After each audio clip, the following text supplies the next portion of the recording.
General Sherman got together with the black leaders and they agreed on Field Order 15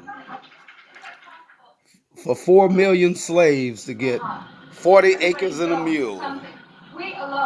So that's what the reparation is.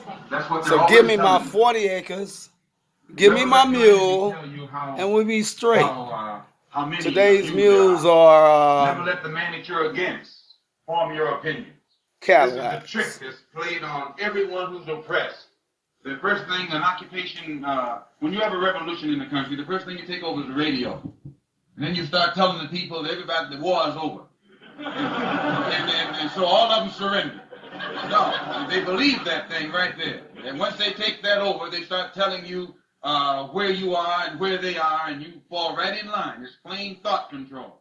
The majority of the American people aren't segregationists.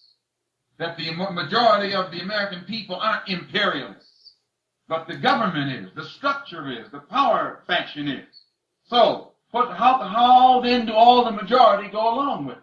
Because those who sit in power over the television, over the radio, and over the press is constantly telling those who are the masses how free they are, and how this they are, and how that they are.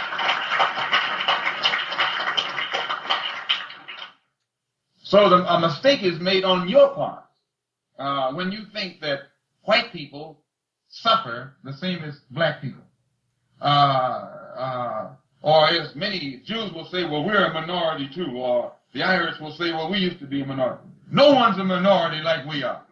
They didn't need civil rights legislation to solve any other minority problem. It didn't take a civil war to solve any other minority problem. It didn't take Supreme Court decisions to solve any other minority problem or legislation. It takes none of that action to solve the minority problems of these other people.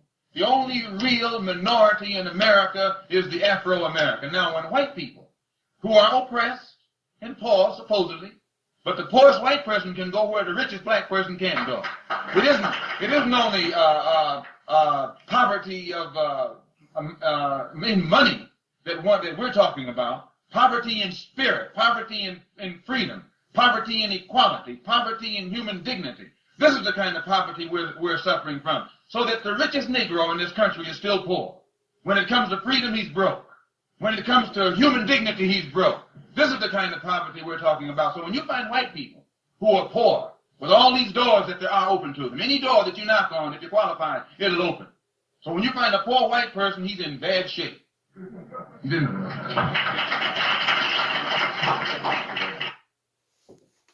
As I was saying, General Sherman on the North was kicking ass, and he was right up in Frederick when they decided to docu-series Who's Killing Malcolm X. When they decided to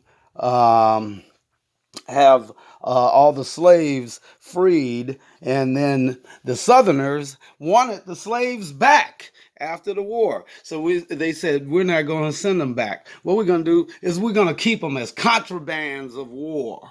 In other words, like property. Your property is now ours. It's spoils of war, belongs to us. But anytime they had a revolt and they were overmanned or whatever, they would give them back. And most of the slaves would be either tortured, killed, or sent back to their plantations.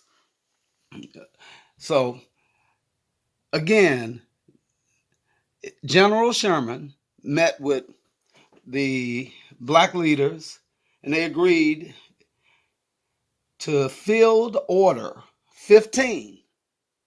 That's the 40 acres and a mule. Dig that.